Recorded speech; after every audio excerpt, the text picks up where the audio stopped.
Hoje vamos conversar com alguém que vocês pediram muito e há muito tempo. O Paulo Miranda, mais conhecido como Pirula aqui na internet. O Pirula é um biólogo, doutor em zoologia pela USP, tem experiência em zoologia com ênfase em répteis, também nas áreas de paleontologia e evolução. E é sobre isso que a gente vai falar hoje, sobre evolução. Então agradeço muito o seu tempo aqui, Pirula. Muito obrigado por falar conosco. Olá pessoas, olá Henry, olá inscritos do canal do Henry. Eu fico muito feliz de ter sido convidado para participar aqui, mas antes eu queria pedir desculpas, na verdade, queria pedir muitas desculpas, principalmente pro Henry, né? Porque, cara, você me pediu para responder essas perguntas em setembro do ano passado, setembro de 2018, e eu tô aí há meses te enrolando. Você até parou de me cobrar porque não tinha muito o que fazer. Eu peço muitas desculpas, isso foi uma culpa exclusivamente minha, teve a ver com desorganização da minha vida, não da minha agenda, mas, enfim, a gente acaba esquecendo dessas coisas e, sei lá, não tem perdão, tá? Desculpa mesmo, mas vamos lá, antes tarde do que nunca, tô eu aqui disposto a responder as suas perguntas. Manda lá, vamos nessa. Para começar, eu queria entrar num assunto que é muito confuso para as pessoas, sobre como funciona o método científico. Quais são os critérios? Como opera a ciência? Como funciona o método científico? Difícil responder isso de maneira que não fique com 5 horas o vídeo. Mas, cara, o método científico... Né, bom, a ciência, ela é um tipo de pensamento que tenha o objetivo, né, de entender a nossa realidade. Ou seja, primeiro você tem que conhecer os fatos da realidade e depois tentar explicar como que aqueles fatos acontecem. Então, digamos assim, a ciência, ela inclui, né, a busca por novas coisas que a gente às vezes não observa. Então, uma proteína nova em determinada espécie, um gene novo sei lá onde, um planeta novo que ninguém via, uma lei da física que ninguém sabia, uma sociedade escondida que ninguém conhecia, sei lá, um traço psicológico que ninguém nunca tinha visto, tal. Então, esse é um dos primeiros objetivos da ciência. Primeiro é esquadrinhar a realidade, descrever a realidade, isso é um traço importante da ciência, e depois elaborar hipóteses que possam explicar como aqueles fatos apareceram ali e como eles se desenvolveram para chegar até onde eles estão agora, né? Então são explicações, né, de como aquilo acontece. E depois você tem a parte do porquê, mas o porquê já entra numa questão mais filosófica do que científica, né? O método científico mesmo, ele tenta responder o como. Certo? Então, a evolução diz que a biodiversidade surgiu através de mudanças graduais, através dos tempos, tal, não sei o que todos temos um ancestral em comum, etc. Então, isso a gente tenta responder como, e não por quê. Né? Porque o porquê aí tem uma questão metafísica toda, ou enfim, uma questão que vai mais para a área da filosofia, que não tem a ver com a alçada da ciência necessariamente.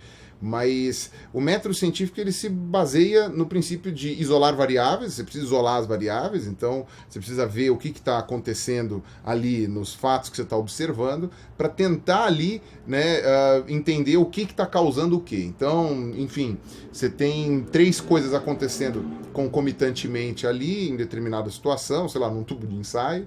E dessas 3 coisas que estão acontecendo, você não sabe qual é a causada, enfim, por uma substância que você pingou lá dentro.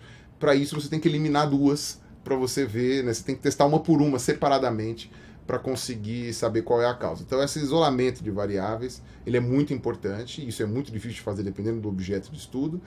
E você tem que ter como testar as ideias que você propõe para explicar essa realidade. Então, uma hipótese, que é uma ideia, né? Você primeiro propõe essa ideia, né? Você propõe uma hipótese, né? Você explana uma tese, e depois você tem que ter testes, você tem que estabelecer testes que demonstrem que essa hipótese pode estar errada, que essa ideia pode estar errada. Porque que a hipótese esteja certa, você sempre vai conseguir arrumar um jeito de demonstrar que ela está certa. Você vai olhar a realidade, você vai ver aquilo que se encaixa na sua ideia, e você vai ou ignorar aquilo que não encaixa, ou você vai explicar algum postulado ad hoc, né, que a gente chama, né, aquele postulado que é uma exceção, alguma coisa assim, e quando você vai ver, a sua hipótese é perfeita e explica tudo. E você não pode fazer isso, do ponto de vista científico, porque aí não seria diferente de outras formas de explicar o mundo.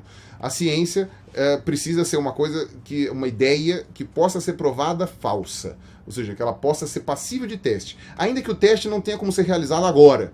certo? Por questões tecnológicas, por exemplo, alguma coisa assim. Mas ainda assim a gente não pode chamar de teoria, a gente tem que guardar na gaveta e falar, bom, o dia que a gente tiver, sei lá, um colisor de hadrons que possua capacidade X, não sei o que, a gente testa essa hipótese. Por enquanto a gente não tem como fazer isso. Então, o método científico funciona principalmente nessa questão da falseabilidade, né, que foi compilada pelo Karl Popper, né, lá pelos anos 60, 70, né, não foi criada por ele, porque a ciência já usava esse método antes, o Karl Popper só filosoficamente colocou aquilo lá em palavras, e que você tem que conseguir testar as ideias. Tá? Então tudo aquilo que não é testável, aquilo que não tem como você isolar variáveis e não tem como você fazer uma prova de que está errado, aquilo lá não pode ser considerado científico, aquilo não faz parte do método. Então um exemplo muito bom disso é quando a pessoa propõe alguma ideia que todas as alternativas possíveis ela está sempre certa. Né? Você fala, mas e se isso daqui não acontecer? Então, mas aí é porque isso. Tá, mas e se isso aqui acontecer? Não, mas ainda assim a hipótese está certa por causa disso. Quando você vai ver que em todas as alternativas a hipótese está sempre certa, ela não é científica. Alguma coisa para provar que está errada ela tem que ter, para você conseguir chamar ela de científica. Não quer dizer que ela esteja errada, mas você tem que ter como fazer um teste para saber se ela está errada ou não. Isso é que é o mais importante do método científico. Outro tema que causa muita confusão, que muita gente pensa que defende que o homem veio do macaco, é a teoria da evolução. Você pode nos dar uma visão geral do que é a teoria da evolução? Bom, acabei pincelando aí essa questão na outra, né? Mas basicamente a ideia da evolução, certo? Depois de Charles Darwin, depois de Wallace, desses daí que foram os co-descobridores, né? O que eles propõem principalmente é a seleção natural, certo? A seleção natural, que é o princípio de que, dadas as variedades entre os indivíduos de uma determinada população, algumas vão ser favorecidas em detrimento de outras por causa de variações ambientais. Então, sei lá, você vive num ambiente muito seco, um deserto, e você tem variações na população de indivíduos de qualquer coisa, de plantas, de animais e tal, que aguentam melhor a temperatura seca e outros não. Então a seleção natural diz que o ambiente está selecionando aquela população, é o ambiente que seleciona a população, que selecionando como? Com uma pressão seletiva, que é falta de água. Então aqueles indivíduos que aguentam melhor a perda de água vão sobreviver, os outros vão morrer sem deixar descendentes, e esses traços vão ser passados adiante. Isso depois foi muito melhor explicado com a genética, que, enfim, começou a ser estudada mais a fundo uns 30 anos, mais ou menos, depois da morte do Darwin, né? Então, depois você teve a teoria sintética evolutiva, que juntou as duas coisas e demonstrou que a genética era a explicação que faltava ao darwinismo. E tem o segundo postulado, que esse é um postulado de conclusão, né? Que dentro de todos os fatos que a gente tem hoje no mundo, é uma explicação bastante razoável e que, pelo menos em 99% a gente pode dizer que ela está correta, que é a ancestralidade comum, ou seja, todas as formas de vida derivariam de organismos muito simples que teriam surgido no passado remoto da Terra. E se você for indo cada vez mais para trás na história da vida, você vai vendo que as espécies vão ficando cada vez mais parecidas umas com as outras, mais parecidas, até que você chega lá no final da história da vida e todo mundo é muito parecido, porque nós temos um ancestral em comum. Principalmente porque a gente consegue fazer essas comparações genéticas aí, essas comparações de DNA e mesmo anatômicas, e você chega à conclusão de que a gente compartilha muitas coisas em comum e que a explicação mais parcimoniosa para isso é que seja hereditário, né? Então seja uma questão hereditária. Então a evolução diz que o ambiente vai selecionando características mais favoráveis através de seleção natural, e não só de seleção natural, porque hoje a teoria da evolução já colocou outras hipóteses para acrescentar aí, né, mecanismos, né, não hipóteses, né, acrescentou outros mecanismos ali, como por exemplo a deriva genética, como por exemplo a epigenética e outras coisas, para explicar a diversidade, por que certos indivíduos sobrevivem e outros não. Seleção sexual, né, que foi a grande proposta do Darwin, e você tem também a ideia, além dessa seleção ambiental, de que todos os organismos possuem um ancestral em comum e que a gente deriva desse ancestral em comum, que foi, obviamente, grupos foram sendo isolados, né, populações foram sendo isoladas em diferentes ambientes, com pressões seletivas diferentes, e por isso foram diversificando e gerando toda a diversidade que a gente tem hoje de seres vivos. Tá? Então essa é a visão geral da teoria da evolução, digamos assim.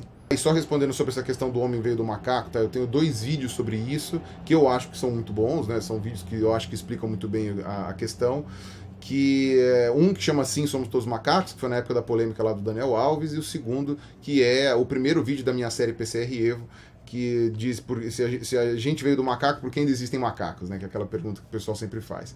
Mas, basicamente, o que a evolução diz, sendo muito pragmático, não é que o homem veio do macaco, é que o homem é um tipo muito específico de macaco que tem uma série de coisas diferentes que separam dos demais primatas. Mas a gente não veio de nenhum macaco vivo hoje, certo? A gente não veio do chimpanzé, a gente não veio do gorila, não veio do babuíno, mas todos esses primatas possuem um ancestral em comum, que era um macaco, então nós somos simplesmente mais um macaco ali, né? Tem até um livro, vai me faltar o autor agora na cabeça, eu não lembro mais quem foi o autor, não sei se foi o Jared Diamond, acho que não é, que era o quinto macaco, né? Que seria mais ou menos assim, né? Teria assim o gibão, o orangotango, o gorila, o chimpanzé e o quinto macaco seria o ser humano. Não seria exatamente macaco, né? Porque lá na gringa eles chamam de apes, né? Que seria símio, né? E aí entraria só esses mesmo, que são os primatas sem cauda, que a gente chama, né? Os primatas que não têm rabo. Os demais primatas todos têm rabo, mas, enfim, aí entraria nesses 5 aí que eu falei. Os religiosos, os criacionistas tendem a atacar a teoria da evolução com base no argumento de que é apenas uma teoria, que não existe comprovação para ela. O que nos assegura que a teoria da evolução é a melhor maneira para compreendermos como se deu e como se desenvolveu a vida na Terra. Bom, aí você tem exatamente aquela falácia, né, que agora ficou famosa com o Malafaia de novo, né, o Malafaia voltou com essa história, né, de que é só uma teoria, apenas uma teoria, quando na verdade a palavra teoria ela está sendo mal interpretada, e porque quando você está falando de teoria científica, não é a teoria no sentido coloquial. No sentido coloquial, teoria é um achismo, né, sei lá, eu tenho um palpite de que, sei lá, o assassino desse filme de terror é o mordomo. Isso é um palpite, né, então isso a pessoa fala que é uma teoria, não é minha teoria, não sei o quê. E eu sou um defensor de que a gente pare de usar a teoria no sentido coloquial dessa forma também, porque só dificulta o trabalho do cientista. A teoria científica é uma teoria, é uma ideia que já passou por diversos testes, certo? Então é uma hipótese que já passou por diversos testes e que já foi consolidada e possui um alto grau de confiabilidade e de confirmação. Então, isso é uma teoria no sentido científico. Tá? Então, quando você pode, obviamente, mudar uma teoria, teorias não são verdades absolutas, mas é muito, muito, muito difícil você quebrar uma teoria, porque você tem que achar alguma coisa que explique igualmente bem as mesmas coisas que aquela teoria explica e mais aquilo que ela não pode explicar. Então, para você substituir uma teoria, você precisa ter outra que seja muito mais ampla e que com certeza não vai desconsiderar tudo que a teoria antiga dizia. Então, quando a gente fala que é apenas uma teoria, na verdade não é apenas. Ela chegou a ser uma teoria, e isso é uma coisa muito importante, é uma coisa muito fantástica, né? Então é justamente o contrário, tentam desmerecer a palavra teoria quando na verdade deveriam exacerbá-la, né? Porque a palavra teoria significa que houve um esforço muito grande para fazer com que aquilo ali fosse testado e que a gente pudesse ter algum nível de confiança naquela ideia, naquela explicação. Tá? E o retrato mais preciso de como se desenvolveu a vida na Terra é a teoria evolutiva, são as teorias evolutivas, né? Porque, como eu falei, tem a seleção natural, que é um mecanismo, tem a deriva genética, que é outro mecanismo, a epigenética, que é outro mecanismo, seleção sexual e etc., né? Que tudo dá o panorama de como que uma forma de vida muito simples pode ter divergido e gerado toda a biodiversidade que a gente tem hoje. Óbvio que se você propõe isso daí sem uma observação, parece uma ideia completamente biruta. Mas hoje, por incrível que pareça, a gente tem uma série de provas que só são explicáveis através desse mecanismo.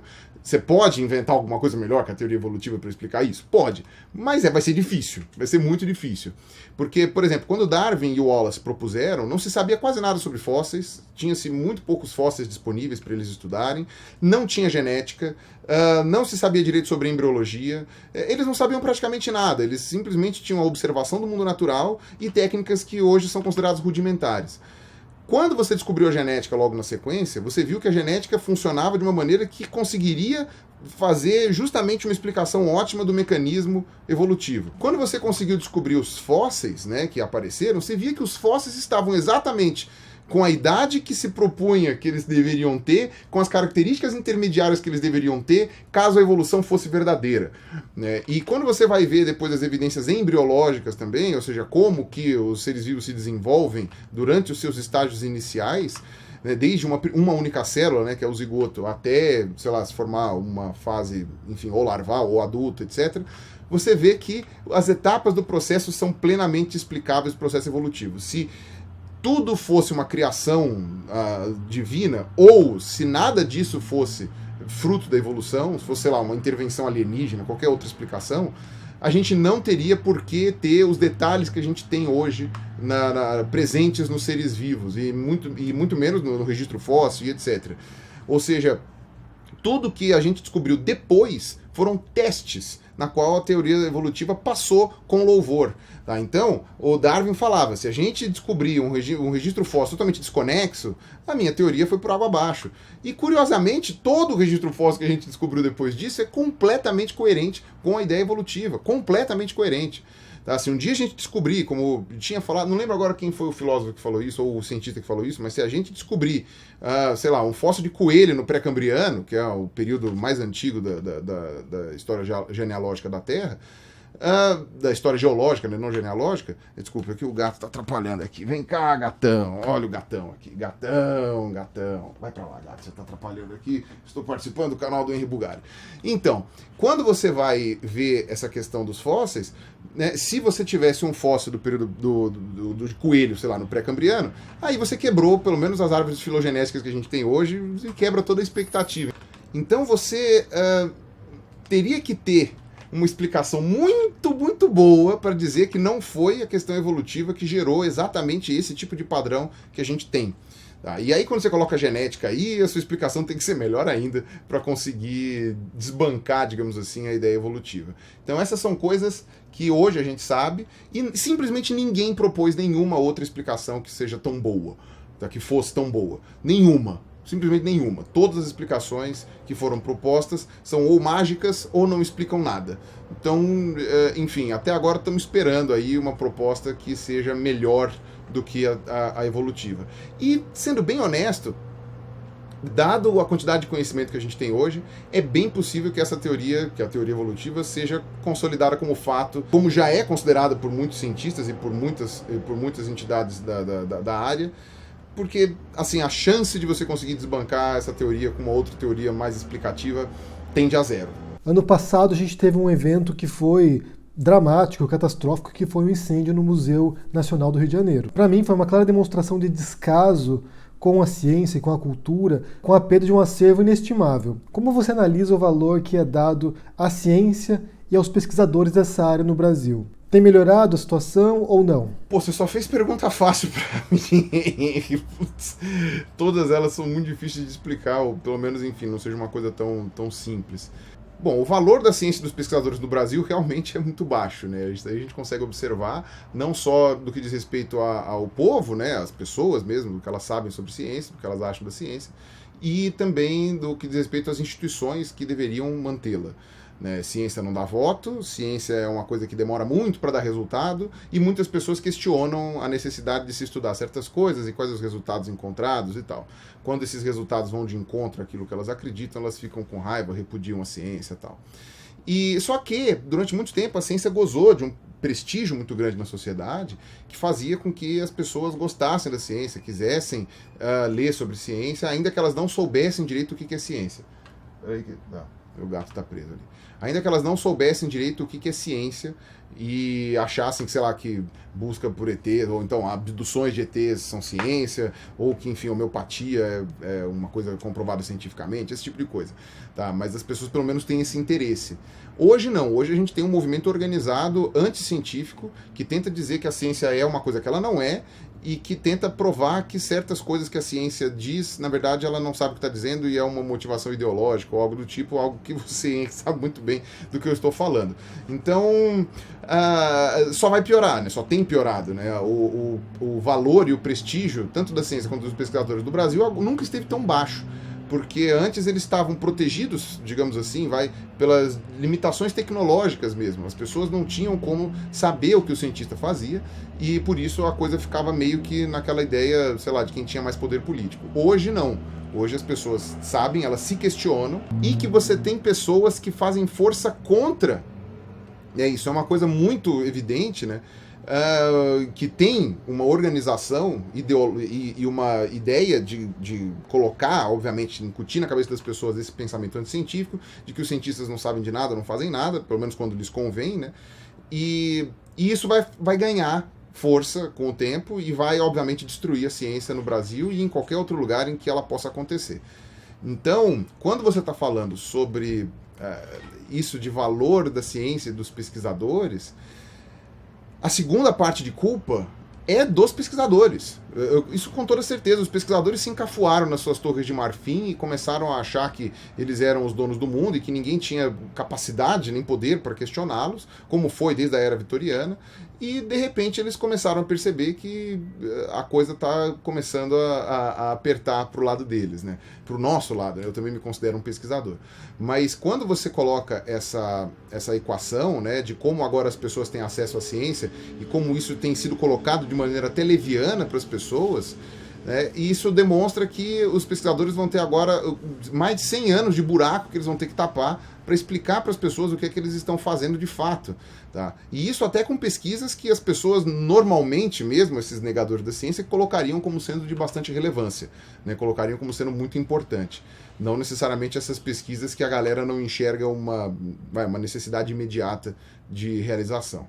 Então, eu acho que agora os pesquisadores estão muito preocupados. Já estavam no passado, né? Tanto que o Carl Sagan era um excelente pesquisador e divulgador científico, foi o pai de todos os divulgadores científicos, né? Há 20 anos atrás ele fazia isso, 30 anos. E agora as pessoas estão cobrando por mais Sagans aí no mundo e isso vai ter que aumentar, porque vão ter que correr atrás do prejuízo. E eu vejo que isso tem muitos avanços. Tá, eu vi agora a fundação do Instituto Questão de Ciência aqui em São Paulo, que foi bem importante, né? Você tem aí o Science Vlogs, que junta selos de divulgação científica aí com qualidade científica, ou pelo menos com preocupação com a ciência. Você vê uma série de outras iniciativas que estão surgindo. Eu nunca vi tantas pessoas falando sobre divulgação científica nos congressos científicos que eu tenho visto, alguns na qual eu fui chamado para falar. Então, quando você vê esse tipo de realidade, você vê que as pessoas, né, do meio acadêmico estão acordando, não todas, mas elas estão acordando. Eu só temo que tenha sido tarde demais. Agradeço muito a participação do Pirula aqui, foi uma grande honra receber esse pioneiro da divulgação científica no YouTube. Agradeço muito a participação, um abraço para todos vocês aí, falou! Se vocês não acompanham o canal do Pirula ainda, eu vou deixar também na descrição aqui o link para o canal dele e para o livro que ele acabou de lançar, Darwin Sem Frescura. Confiram. Muito obrigado a todos que acompanharam também essa entrevista. Deixe seu comentário aqui embaixo, deixe seu joinha, assine o canal, ajude no Apoia e a gente se vê por aí. Abraço e até mais. Tchau!